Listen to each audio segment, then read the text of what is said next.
The wind smelled of salt and ashes, and the stones kept old heat that had nothing to do with the hearths blazing in the new king's hall. Dawn had not yet scoured the sky. The eastern windows held a faint suggestion of pallor, as if some hand had rubbed chalk along the horizon. In the corridor that led toward Robert's private chambers, the rushes had been newly laid but still carried smoke from the last fires, the char clinging to them no matter how many servants tramped back and forth bearing trays of clay cups and baskets of bread. Naked torches guttered and hissed. The iron sconces sweated tar. Eddard Stark halted beneath a mural of long-vanished kings. Red lacquer flaked away from the depiction of a dragon, and a strip of gold leaf had peeled from a crown to hang down like a curling fingernail. Guards at the far end of the passage had spears crossed. Seeing him, they lifted them at once, heads bowed, and yet he felt their eyes measuring him. Every corner of the Red Keep was a mouth that could swallow a secret whole or spit it across a crowded room. His hand went almost without thought to the inside of his cloak, where the faintest weight pressed against his ribs. He had sworn he would not bring the child here. He had told himself again and again that he would not let these walls know the child's scent. His soft whistling sleep, the small heat of his skull when cradled. He had meant to leave the boy asleep in the little lodging across the fish market, a place that pretended to be an inn and was too quiet for one, whose landlord asked no questions and liked the coin of any realm that shone. He had meant to walk here with nothing but the truth, no proof on his person, because proof made a truth into prey. He had meant all of that and failed. The vow lay hot and sure-stitched in him. He could not leave the child out of reach, even for an hour. A servant girl passed him, balancing a basin of water. She kept her gaze down and moved as if her bones remembered the sound of boot heels on these stones from other masters, other mornings. He thought of the women whose children had been lifted from their beds in this city, the doors that had burst inward, the ugly red rub on the threshold where a latch had stuck and been forced.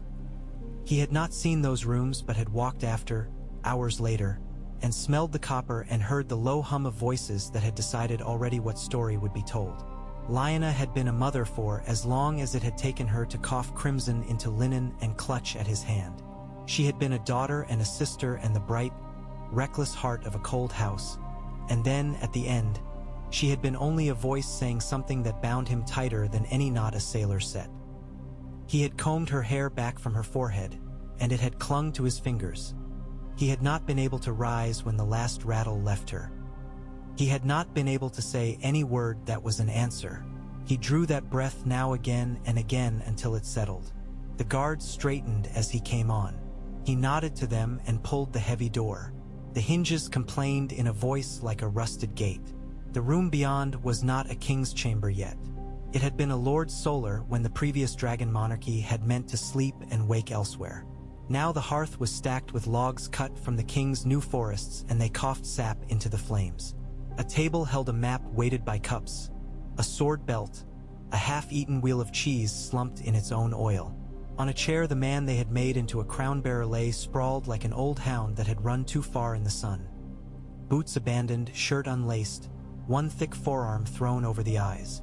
The beard that had been black when this began had caught a thread of winter.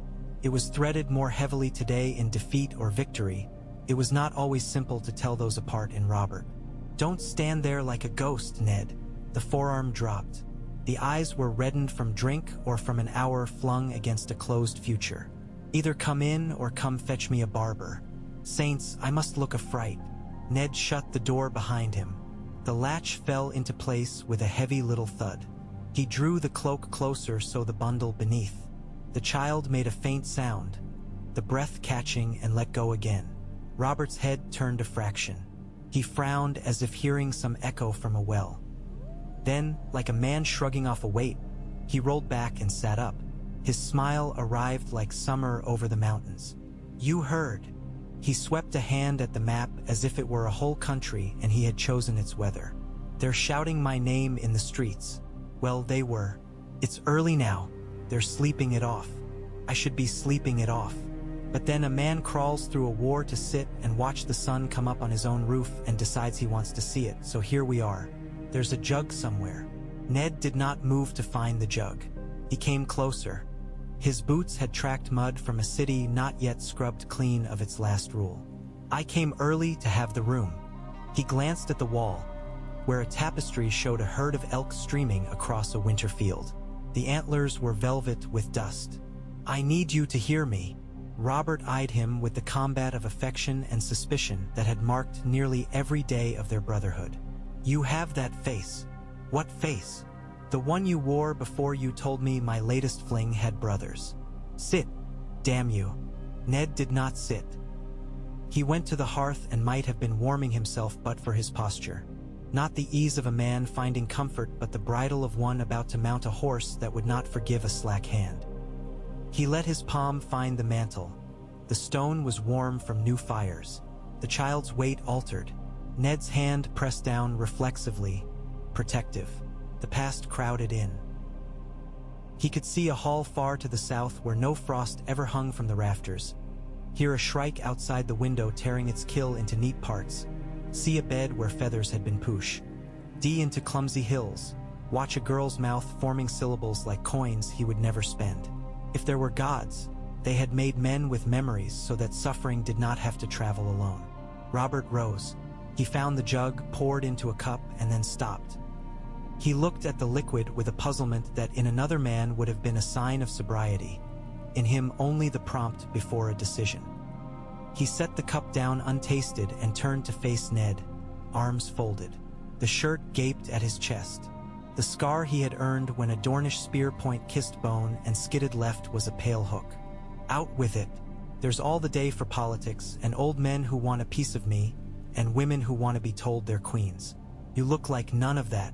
You look like the snow outside Winterfell, which means you're going to tell me something I don't wish to hear and do anyway. Ned swallowed. The child stirred, soft as a river ripple, and then settled again. There was not much time. He thought of each ear and eye in these walls and calculated the cost. His oath weighed more.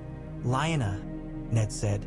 The name's shape on his tongue was a bruise he had pressed too often and would not let heal. Robert's whole body changed. The easy bull of him drew taut. He did not go for the cup. He went for the chair as if to steady it. His jaw set as if he had taken a blow and decided not to give the crowd the satisfaction of seeing it land. Speak plain, he said hoarsely. I have not spoken of her because there were other fires.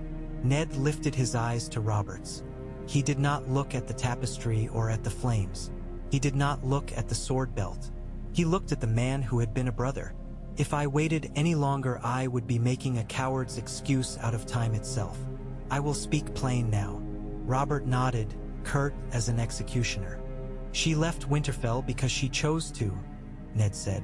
There was no abduction. She went with the prince because she wanted to go. The room gathered itself. The fire logged a protest, a pop, a long sigh. Outside, a gull gave a ragged cry and flung itself toward light. Ned watched the first instant where there was nothing on Robert's face at all. That strange blankness he got sometimes when a knife found him just between ribs where armor had never closed. Then the color came like a tide. The man who had swung a hammer that made plate fold gave a short, incredulous laugh, as if Ned had recited a riddle badly. She was stolen, Robert said confidently, as if reminding someone what day it was. He was a snake that sang. He was silver with a harp in his hands. He cast a glamour as those people do. You know the things said of them. She was not a bird to be coaxed with seed, Ned said quietly. She had her own feet and they took her. She sent me a message after. She was not afraid then. She was angry. She made a decision for her own life. The cup rattled as Robert snatched it up. He flung the drink rather than swallowed it, wine shellacking the map in a sudden dark sea. Who told you this tale? She did. That cut him. Ned saw it, the way Robert's shoulder dipped.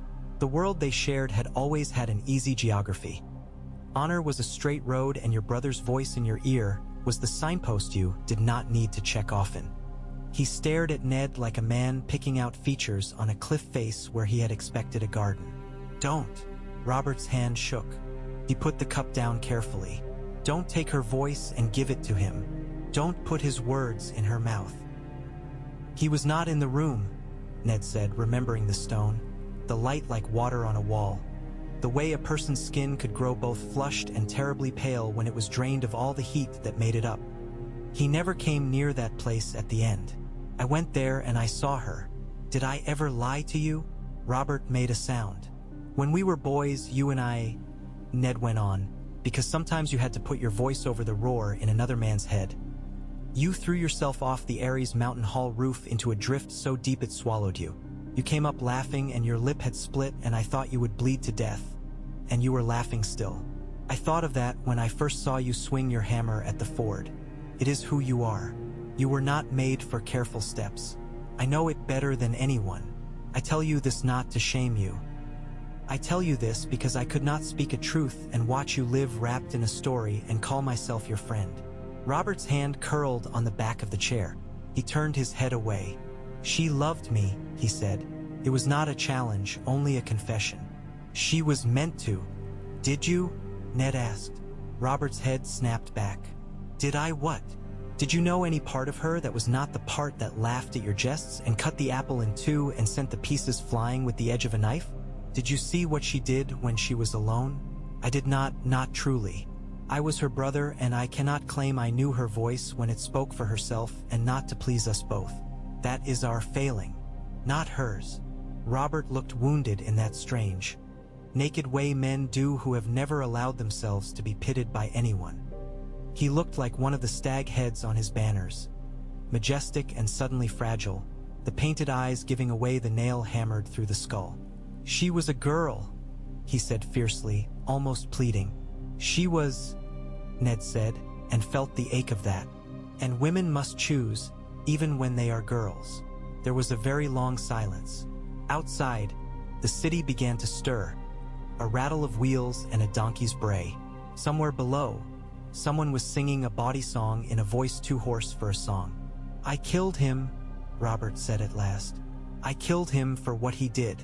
I killed him, and each time I shut my eyes I see the rubies, you know the... He stopped. He laughed. Or he did not laugh. I don't know anymore. I have been telling myself he laughed when he died. And that comforted me. That makes an easier to kill. Ned closed his eyes. He was not back at the river, and yet he heard the water beating itself white against stone. He had not held a hammer. He had held steel, and his arm had remembered the weight of childhood practice and all the discipline laid upon that muscle. This is not to take anything away from you, he said. It is. It is to give her back to herself. The dead don't want theirselves back. That's our trouble. We're the ones who want them returned. Robert turned his head and spat into the fire. The flame flared and leapt. Ned drew a deeper breath. He had not yet reached the next turn of the path. He had not yet spoken the thing that would alter the shape of the room. The child murmured. He felt the tiny mouth move. He slid a hand to shift the bundle the slightest degree. Robert's gaze dropped. He had the eyes of a fighter, a man who measured a foe's center and did not waste energy on dealing with the ghost of the sword's tip. He saw at once where weight sat in a man's body. In an instant, he knew Ned was holding more than cloth. "What's that?" he said, and it was not quite a question. Ned pulled back the edge of the cloak. The light from the hearth licked along fine hair, made it glisten as if the child had been dipped in some costly oil. The boy slept with his fist tucked beneath his chin in that ancient gesture that had made midwives smile since the first hut. Robert did not move forward. He did not step back. You could have placed him on a field at that moment and known he had been taught to hold ground when a line pressed and not yield unless instructed to. "He is hers," Ned said, and his voice did not falter now because he had never gone beyond this border since that day, and now he had. Nothing remained but to walk. And he is his. He is the prince's son. The king's hands hung at his sides. One twitched. His mouth opened, but he made no sound. Ned waited. It was not mercy. It was necessity. The next movement the man made would fix something. He must be allowed to make it of his own will, not dragged there like a prisoner. Robert's head turned slightly. He looked at the fire, at the wall, at the child again. His face had gone oddly tender. He had loved children once, all his bastard brood scattered like brown, seeds across a field he never bothered to plow for long. He had loved the notion of children, which is a different affection from knowing the smell of their hair and the shape of their brows when they slept. "You brought him here?" he said. The words seemed to taste strange in his mouth. "I brought him here because I could not be sure of him anywhere else." Ned felt a spark of anger now. Anger at all that had been forced upon small shoulders. "I could not trust a hired room. I could not trust the gates of any man's keep. Men will decide they know what is best for a realm and forget what is best for the helpless. I thought you should see him before any wind decided to blow him away." Robert's eyes lifted to Ned's. "And you thought I would make the wind?" He tried to smile. It was ghastly. "I am become a storm. You feared me." "I love you," Ned said without heat, without comfort. "And I feared you because you have reasons that conquer sense and grief that conquers both." Robert took 2 steps forward. He put out a hand as if to touch the child's head and stop the width of a finger from that soft crown. He curled his hand into a fist again around nothing. "What does he know?" Ned blinked. What? What does he know of any of this? Does he know his father? Does he know his mother? Does he know what colors to wear? What songs were sung when he began? "He knows nothing," Ned said. "He knows warmth and the smell of milk, and that skin under his cheek is safer than air. And you named him." "No," Ned heard the harshness. "I have not named him yet." A shadow crossed Robert's gaze, quick as a cloud's passing. "You'll name him a Stark name," he said, and it was almost a question again. Ned did not answer. The little weight shifted. He adjusted. He had invented names in his head and discarded them like shells. He had let his mind go blank and tried to listen for what the child might want for himself one day. Dignity, a place at a table, a mouthful of sweet cream. He did not reach for an answer. Robert's breath left him in a long exhalation. He moved away. He went to the table and picked up the damp map and looked at the shape of this land he now owned and hated and loved and would not be able to rule. He looked as a man looks at a farm after a flood, calculating weeds. "If this is true," he said, not turning, "then he is a threat," Ned said flatly. "To you, to what you have made and what has been made in your name. And if it is not spoken," Robert finished. "If it is not spoken, he is a boy who will grow up and learn to hold a wooden sword and chase a dog in the yard and fall down and skin his knees. He will learn to lie well and to tell the truth when it matters. He will be no more a danger than any other child until someone decides he may be used. That is the danger, not him." Robert stood very still. The first true light entered the room between the tapestries, turning the dust into a visible river. He lifted the map and let it slip again. "You've saved him so far," he said dully. "You came down out of that red country and you put him under your cloak and you brought him to the city where men have daggers in their shoes and you walked through it because you are too stubborn to make fear a counsel. You want me to do the rest." "I want you," Ned said, and the word wanted took something from him when he said it, "to hear me. The vow I made her is iron, but I cannot keep iron from drawn magnet forever. You are king. What you decide becomes the weight of the world." Robert rubbed his eyes. "Say it," he muttered. "Say what you want. Let me take him north." Ned heard the steadiness in his own voice and was faintly Aston. "Ishtat, no banners, no proclamations. Let me call him mine, if it must be that way, and keep his mother in my prayers and his father nowhere but in a story told only at graves." Robert's head came up, fury sudden and pure. "Call him yours. A lie is a tool." Ned met that anger. "It is not noble, but I have no other tool that will keep this boy alive. I know what you feel when you hear a name sung that is not yours. I know you taste the name in your mouth like something gone bad. You loved her, Robert. You loved the idea of her so much you have not yet looked in the cupboard to see whether the loaf is still there. But your pride cannot be the measure of this child's life." "Don't preach," Robert snapped. The heat went out of his face as suddenly as it had flooded in. He leaned on the table and his shoulders slumped. "Damn you," he said without rancor. "Damn me. Damn all of it." Ned stood with the child pressed to him and did not flinch. because what was there to do but be a wall around a small thing in a world of moving wheels? "I will not kill any child you set in front of me," Robert said after a long time. "Do you understand that? When Tywin came with his gifts, He shook his head as if ridding himself of a fly. "This one is, if what you say is true, he is her blood. He is..." He made a frustrated sound at the poverty of this vocabulary. "If I touch him, I will smell her hair. That is my weakness. I will not be the man who can cut that away." "Are you satisfied?" "I am not satisfied," Ned said. "I am only not mourning. That will have to do." "You think the realm will suffer this secret lightly?" Robert straightened and his eyes sharpened through the sludge of weariness. "If I let you smuggle Rhaegar's seed into your snow country and hide him behind your own name, do you think the men who advise me will blink and nod? They will not smell her hair. They will smell blood. They will smell a match held to straw. You are asking me for a thing that will hound you for the rest of your days." "I am not asking for a soft life," Ned said. "I am not asking for a safe winter with fat sheep. I am asking only for a chance." Robert drummed his fingers on the table. His eyes went to the door and back. "Jon," he said abruptly, "we will speak to Jon Arryn.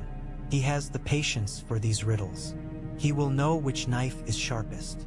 "You will need no knife," Ned said. "You will need a smooth stone to keep in your mouth, to keep your tongue from betraying you." Robert glared at him, then barked a hoarse laugh, surprised out of him. "You always were the cold one, weren't you? The words you want to say stay stacked in you like firewood."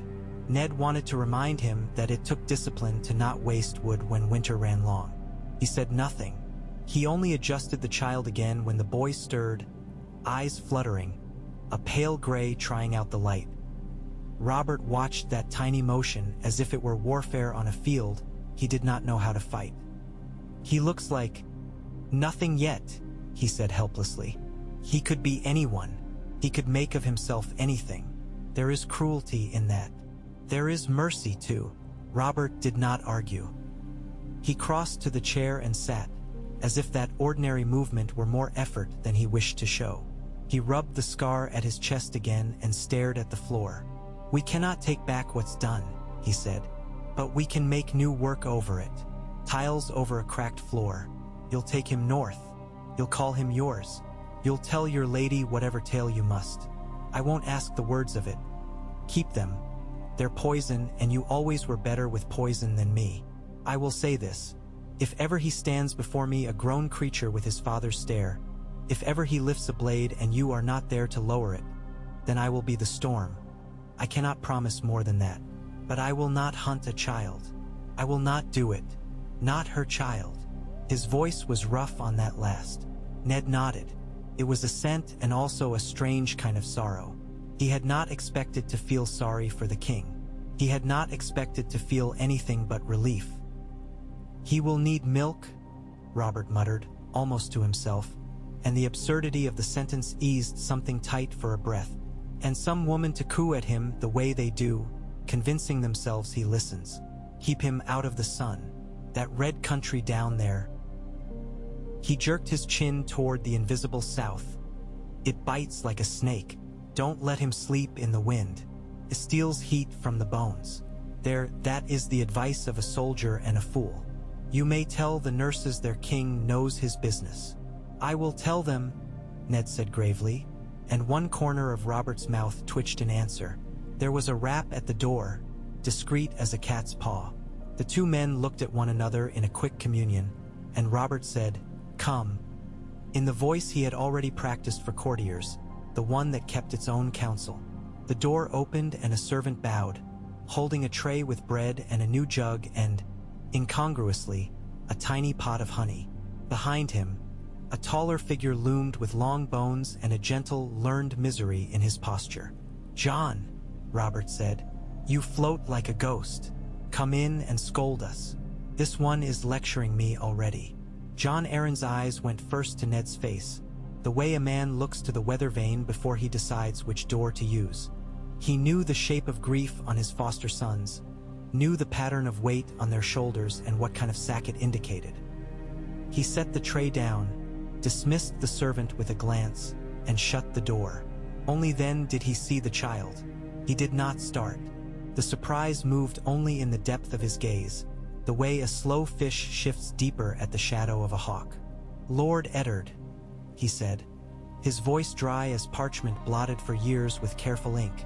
"That is a problem," Robert said cheerfully, because cheerfulness was his gauntlet in the mornings, sometimes even his sword, "and a blessing according to which part of me is speaking. You will tell us which." Jon Arryn lifted his gray brows.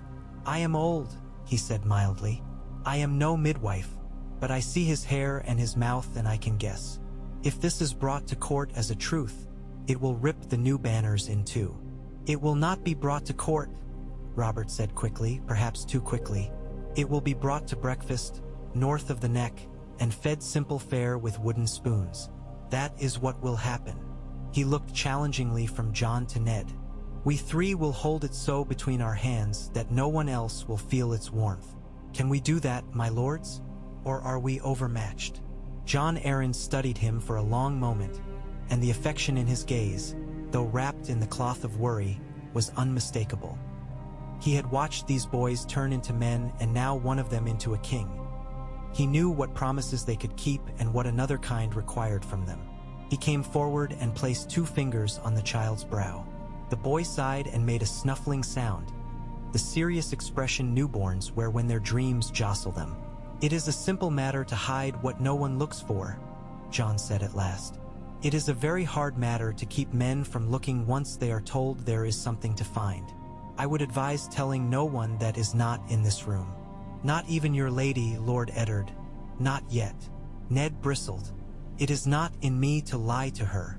Jon's look was not unkind, but neither was it yielding. "It is in you to keep a vow.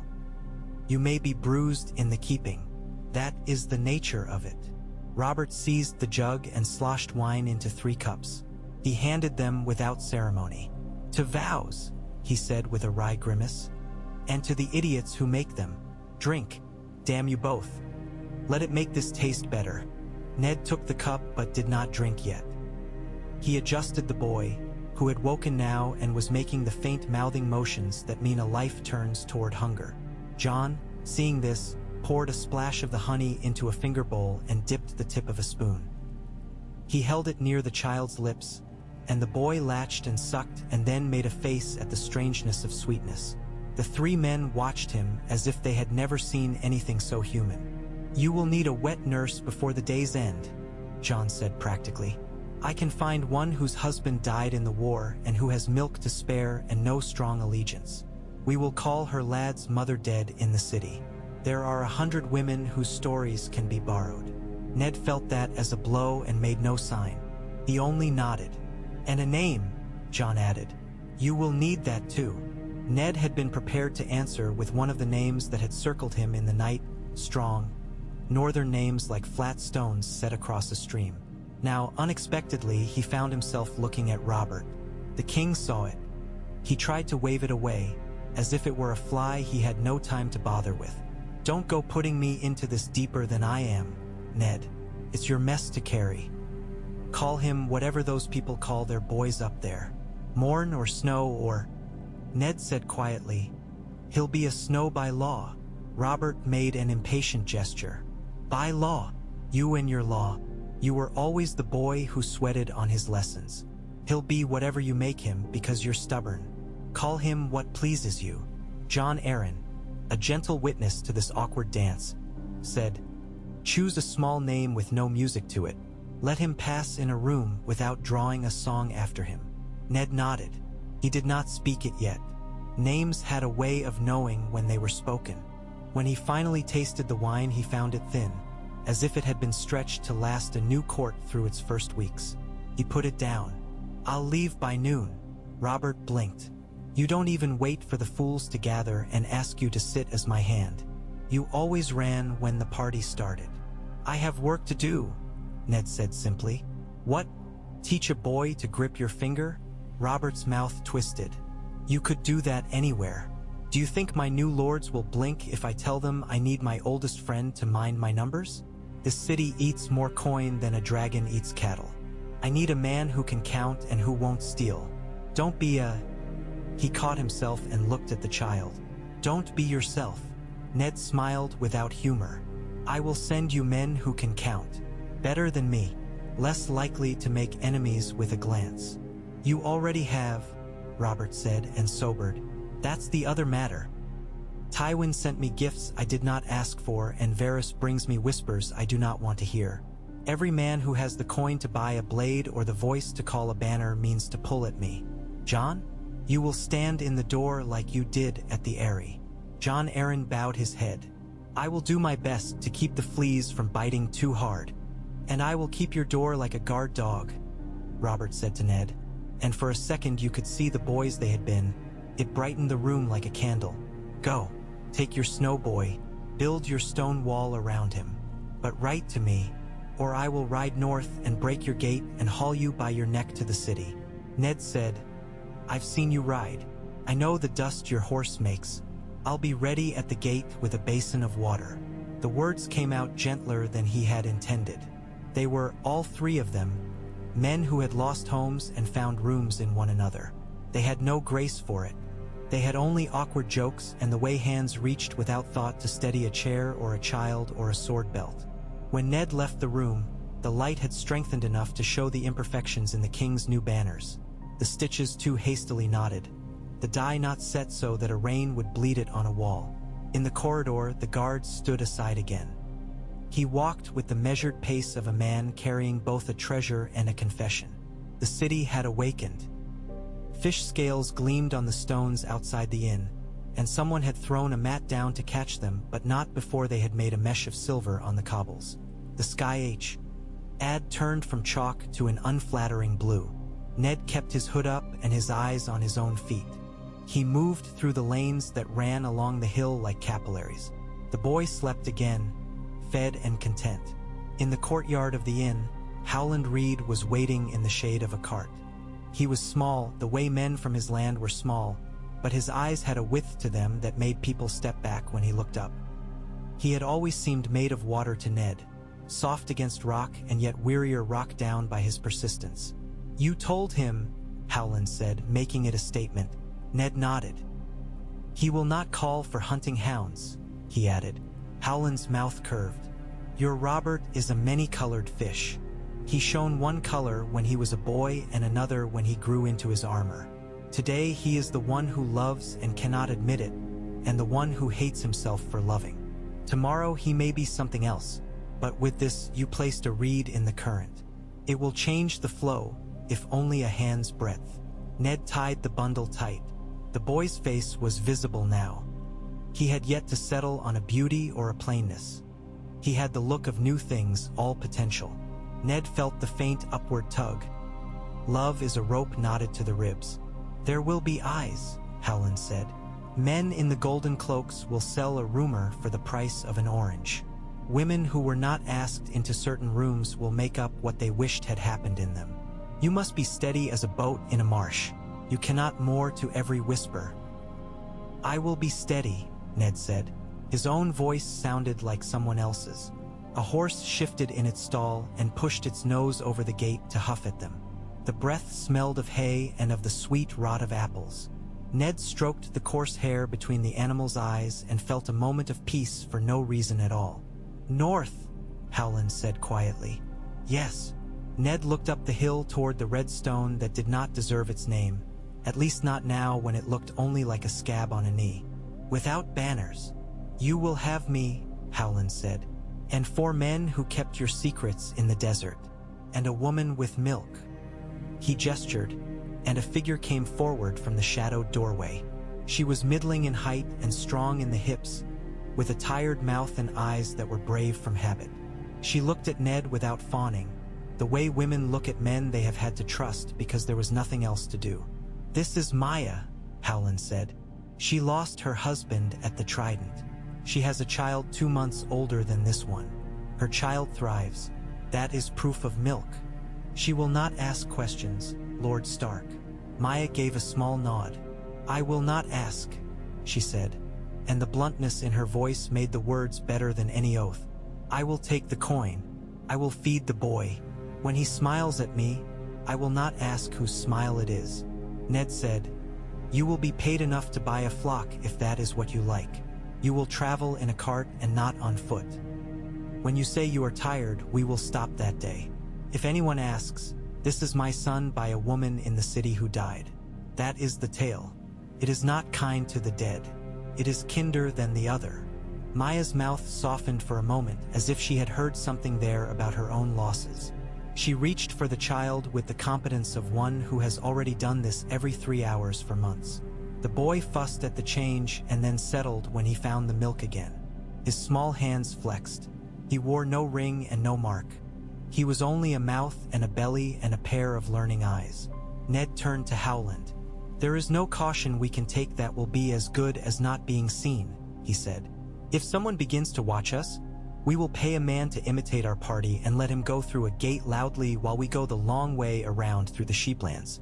If we hear feet behind us from the river country, we will move by night. If we—" Howland smiled faintly. "Do not make a list you need never use. The marsh teaches you this. The mud remembers your foot, but there are many hollows. Step lightly, and soon the print fills with water." "I am not a man of marshes," Ned said, but the shape of the council soothed him. They left before noon, as he had said. By then, the city had grown a skin of heat that made smells bubble up from between stones and seep from wooden doors. They passed a pair of boys wrestling with a dog over a crust of bread. They passed a woman beating a rug with more ferocity than was strictly meant for dust. They kept their heads down. Behind them, bells tolled somewhere for a wedding. Ahead, in a doorway, an old man slept, mouth open. They had a cart with high sides, a pair of bay horses who had known better days but were not yet done. Maya rode in the cart with the infant and her own child. Howland walked because he said his feet felt happier when they knew exactly where they were. Ned allowed himself only one look back as they cut through the lower market, where vendors had strung bright cloth to shade their produce. The hill lay behind him, a knot of stone. He thought of the man who had sat in a chair there and agreed to become a sinner for a child's sake. It had cost him more than the words he had said made it sound. Ned did him that credit, even if he could rarely do him others. They took the King's Road and made poor time that first day because the traffic in that season was heavy. Men leading mules laden with salt fish, farmers in hay carts, a troupe of acrobats with a banner that had lost most of its paint but still declared the best flips in the realm. A man in a leather jerkin with a lute slung across his back looked into the cart and opened his mouth to make some jest and then, seeing Maya's eye, shut it again and went on humming. The sky was white as paper. Ned wore travel clothes that had seen better months and a beard that had been trimmed with a knife in poor light. He looked like a petty lord taking a second family home. It shamed him to think it, but it kept the messe. Fairer than a badge on his chest would have done. They camped that night in a copse of willows by a stream no bigger than a story. Maya lit the fire as if she had done it on hundreds of calm evenings and a handful of desperate ones. Howland made a shelter of canvas not much larger than a bed, and sleep came to them as it does to people headed toward work rather than away from it. Relief at what had been accomplished today and the measuring of tomorrow's tasks lying just beyond the flame circle. Ned sat awake longer than the others. When the moon rose late, it was wide and mottled as if it had been rolled in flour. He listened to the delicate sounds a baby makes when milk pools and moves in the belly. He thought of his own sons and daughters waiting at Winterfell, their faces lined up in his memory like the stones of the godswood wall. He thought of his lady, whose mouth could go thin and whose heart was better than her patience. He thought of the messenger he would send ahead with his new lie folded into the lines of a letter. He thought of the way to make that lie less like poison when she drank it, and could not find a way. At some point before dawn he dozed. He woke to Maya's quiet humming and the dove-like murmur she gave to both babies while she worked. He rolled his bed, saddled a horse, drank water that had taken on the taste of leather, and they moved again. On the third day, they came upon the ashes of a farm. The fire had happened months ago. Grass had already pushed up in ash. The looted cupboard still stood against a wall that was now a suggestion. Maya looked without stopping. Howland did not comment. Ned pulled up. He dismounted, walked through the ghost of a doorway and put his hand upon the black heart of the house and said nothing. Then he went back to the road. On the 5th day, a boy with a gap-toothed smile tried to sell them a stone shaped like a heart. It was the color of old meat and was an ordinary river rock. Maya bought it for a copper and set it beneath the baby's blanket. "For luck," she said. Ned felt a foolish gratitude, as if the stone were a companion that knew a country he did not. They crossed into the rolling plain where wind dragged shadows over grass. The air grew cleaner, fewer fires to smudge it, fewer bodies to heat it. Ned could breathe deeper. He found that some of the knots in his neck loosened and the saddle felt not like a punishment but like the position his bones had wanted all along. On the 8th day, they stopped at an inn whose sign had once been a swan and was now a board with a feather whittled into it. The common room stank of onions and good beer. A man in a cloak with a brooch of copper was telling a tale about a shark-sized fish in the Blackwater that bit a boat into splinters. Men roared. Ned sat in a corner and kept his hood low and watched the door. You could tell a bounty hunter from a man who had come in out of rain 3 fields back. The bounty hunter's eyes worked like a crow's, picking bright bits off the surface of the world. A boy with a tray brought them stew. He stared at Maya's 2 infants with the fascinated horror of someone who knows his parents had beds once. "Twins?" he asked brilliantly. "Lucky me," Maya said without looking up, and the boy nodded, convinced, because he wanted to be. That night, when the room had cooled and the last men had stomped up the stairs, Ned found Howland sitting in the shadows with a small knife and a piece of wood. The little man's hands moved with the patience of water. He was carving a frog, fat and cheerful. "You make it look easy," Ned said. Howland smiled. "It is easy. The wood wants to know what it is and you only fetch it out. People are harder. They have too many beginnings." Ned looked at the frog and then at the crouch of Howland's neck above it. "Do you remember when we were boys?" he began, surprised by the tremble under his own words. "And we thought we would learn the names of every star and that would give us power over storms?" "I remember," Howland said simply. "We had no idea," Ned said. "We still have no idea. We only guess better." Howland blew the shaving from the frog's back and handed it to him. "This one will sit nicely in a pocket," he said. "He'll keep you humble. When you reach for your courage, you will feel him there and know you are walking with marsh folk. That is a small magic, but we rely on it." Ned turned the frog in his palm. It was absurd and comforting. He closed his fingers around it. He dreamed of Lyanna that night. He had tried not to dream of her, because when he did he woke with his throat closed and a taste in his mouth like iron. But the mind takes its own roads. In the dream she was younger than the last time and older than when they'd been children. A woman in a blue dress with her hair tangled from wind. Her face lit with indignation and laughter. She threw an apple at him and it burst into petals like a winter flower. When he turned to catch the spray of it, he saw not a prince but a boy with dark hair and a grave, assessing gaze. A gaze he had seen recently and would see again when the child under his care learned to hold it. He woke just before dawn, the frog warm in his fist, and lay listening to the small, entirely alive sounds of breath around him. They reached the riverlands, which wore their injuries in open view. Bridges mended with new planks paler than their companions. Fields sown late by men who had been holding spears when they should have been holding ox goads. Ned walked a while with a farmer who had the knotted hands of a man who grew more rock than barley in his field. The farmer asked no questions and told a long story about a sow that could open a gate. Ned listened judiciously, as if saving a man's story from wearing itself out had merit. He made his own reply about a wolfhound who had known how to lift a latch. They parted having traded 2 memories and nothing dangerous. At a ford they had to wait for a wag, on whose will had sunk to its hub in the mud. Men swore and hauled and heaved. Maya, watching, said under her breath, "That one will hurt his back and pretend he has not." Howland nodded and said, "That one will decide later that this is someone else's fault." And they watched as if learning the weather. On a day when the sky had been iron for hours and then showed, at last, a long ragged slit of blue as if the skin of the world had been cut with a blade, a rider came back along the road they had traveled. bearing a folded scrap of parchment as carefully as if it were a newborn swallow he meant to set back in its nest. He had the manner of one of Jon Arryn's men, unassuming and competent. He slipped from the saddle without frills and came to Ned at once.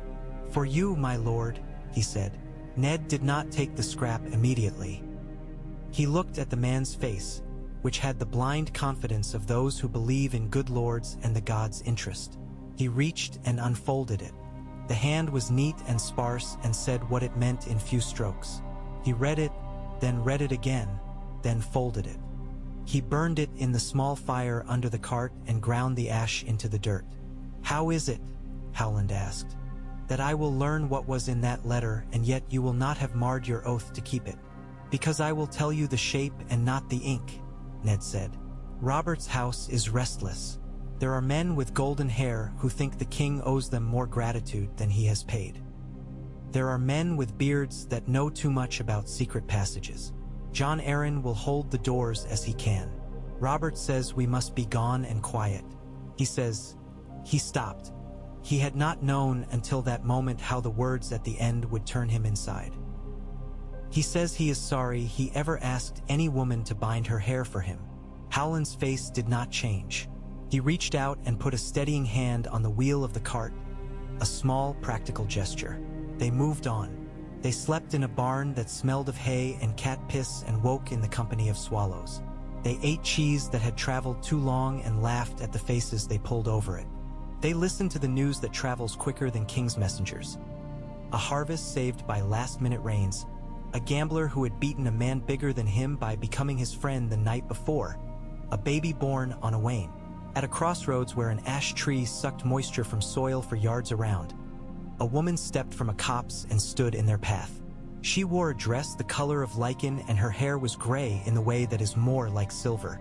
She had no weapon in her hand. Ned put his hand on his sword because he had learned that a person with no visible weapon may be won. She cocked her head. She looked at each of them in turn.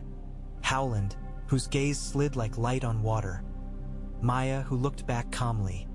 Ned, whose expression betrayed nothing. The child, sleeping. The gleam in her eyes was not of madness, but of someone listening to a thing others cannot hear. "You carry something like a candle into a barn full of dry straw," she said conversationally. "Do you know it?" "Yes," Ned said, and surprised himself by how easy the word was. "Good." She moved aside. "If you told me you did not, I might have demanded you put it out here." "How would you do that?"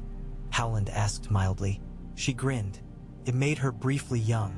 "I would have lied to you better than you are lying to me, but you have your own truth twined around you like a rope." "Enough." She touched the child's foot with one finger. "That one will end up where he started," she said inexplicably, and stepped back behind the ash tree and was gone. Maya blew out a breath. "Country witches," she said with respectful annoyance. Howland looked thoughtful. "Every marsh has old women who tell truths and never get paid for it," he said. "We throw them fish when we remember. We always forget. They crossed the neck when the geese tended to their young in stubby grass, and gnats swarmed in clouds. The air changed. It was as if someone had drawn a line across the sky and said, 'On this side, the light will be a different color.'" Ned felt that color run into his bones. When they passed the first stand of pines that belonged to his country, when the first real breath of wind that had known snow went across the back of his neck, he exhaled a breath he had been holding since the first moment he stepped into the Dragon City. They stopped by a pool slick with green and watched their horses drink. Maya changed the babies and scolded the older for eating a beetle. Howland peeled strips of smoked fish with the patience of someone who likes the way skin pulls free from flesh when the knife is sharp. Ned stood and looked north and did not move. Far ahead, unseen, lay stone that had kept the shape of his ancestors' hands, towers whose stairways remembered the sound of his mother's feet, a godswood whose heart tree knew all the words he would not have said aloud to any man. He had brought strangers home for the sake of blood and vows. He had brought a lie to a place whose first instinct was rightly suspicion. He had brought the seed of a future that would not fit easily into any of the cups the past had laid out on the table. He felt the frog in his pocket and the scrap of the heart-shaped rock in the cart and the gaze of a woman far to the south whose eyes had widened once at something that had killed her, fear or joy or both. He felt Robert's promise like a cut that would bleed if rubbed. He felt Jon Arryn's practicality like an ointment that stung. He felt his own silence like a shield and wondered how long a man could hold it up. "Lord Stark," Maya said, practical as ever, "do I teach them to walk at the same time or let one go ahead?" "Teach one to watch the other," Ned said. "Then they will teach each other the rest." Maya considered that and nodded, as if it were a kind of wisdom. Howland watched him with that small smile that means, "I know nothing about you today that I did not know yesterday, and you will tell me when you are ready or never at all." They went on. That evening, clouds piled up like mountains over the far hills, and thunder stepped across the sky with a measured tread.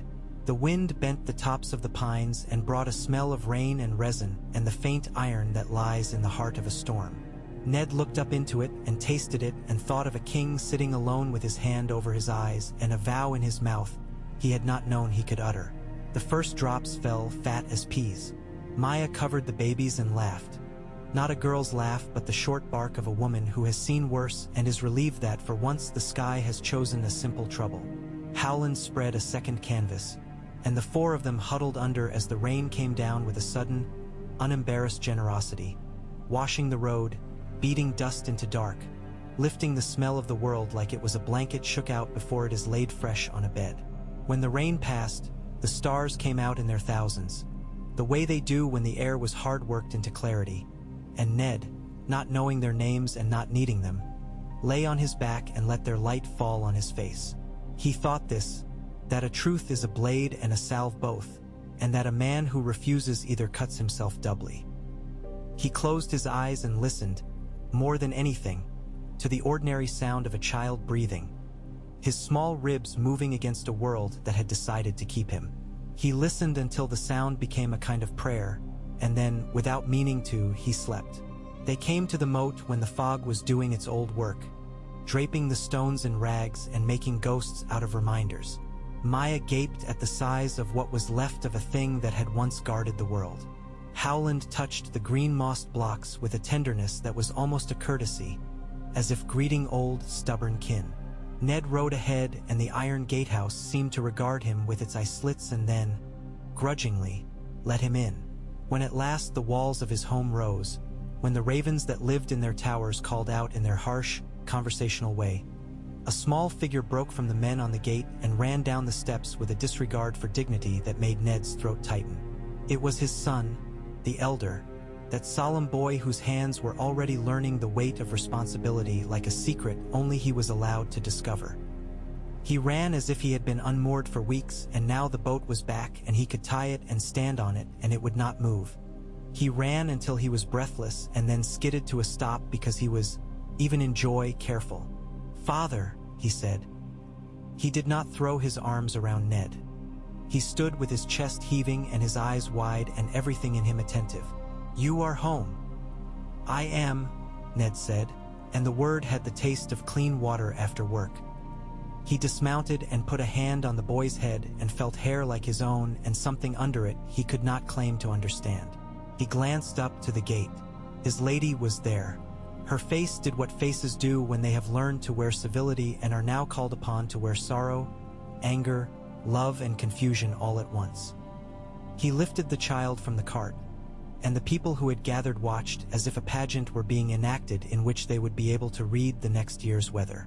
This is... The name he had chosen lay like a pebble behind his teeth. He had tried it on his tongue and found it cold and fitting, like a drinking cup set in snow.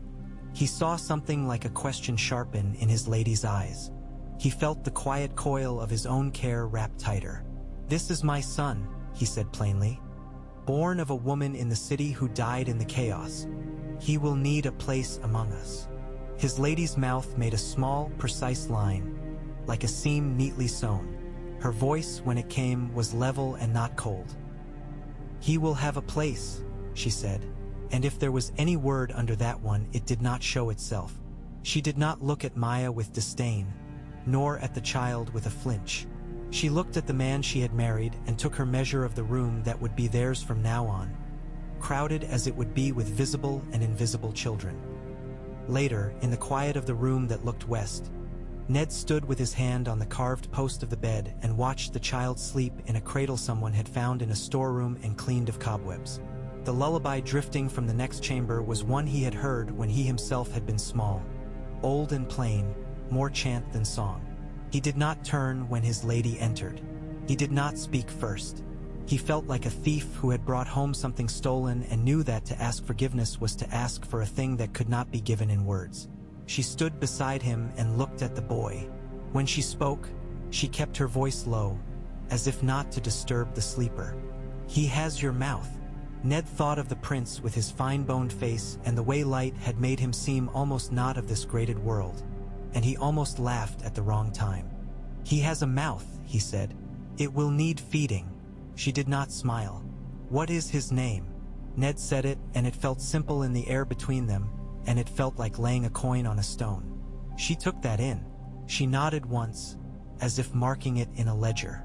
"We will make it fit," she said, and walked away to begin the long, unromantic work of making any life fit in the cramped spaces a household offers. Outside, the ravens argued, and the wind shifted, carrying with it the voice of winter from far, far off, as it always had in this place. Ned leaned his head against the bedpost and let his breath out. He did not know if he had done right. He did not know if such knowing was given to men. He knew only that he had not broken the vow that held him together, that he had told his friend the thing that might save both of them from becoming liars in ways that could never be me.